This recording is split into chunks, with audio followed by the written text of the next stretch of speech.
nothing really shocks us today, but back then he still had to know how far he could go and how far he couldn't. But as a comic, he still kind of started to push the boundaries where he knew he can get away with it. You know, it's probably people telling me, I don't know if you can do that, Jerry, and then he probably pushed back. But then he knew, hey, I might lose that battle, but there's another battle to win, or you know, he would always pick his battles probably.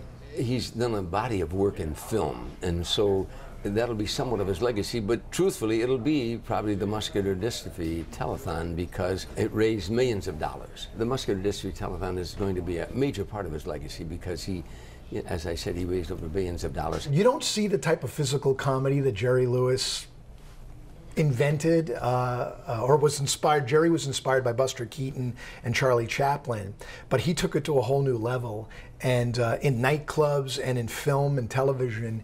And without Jerry Lewis, we would have never had Jim Carrey or Steve Martin or Marty Short. Dick Gregory was an outstanding stand-up comedian and could have had an incredible stand-up comedy career.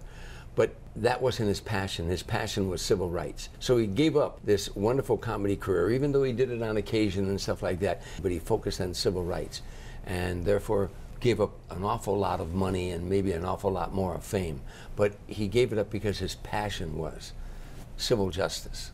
Black comedy back then, you know, a lot of black comics were doing like sort of like minstrel type of comedy, sort of making fun of black people, where he took another direction and he just made it smart. You know, he was writing jokes and not just funny anecdotes that you would act out. He would actually have wordplay and, you know, say words with a purpose of being funny and smart. And that's the true art form.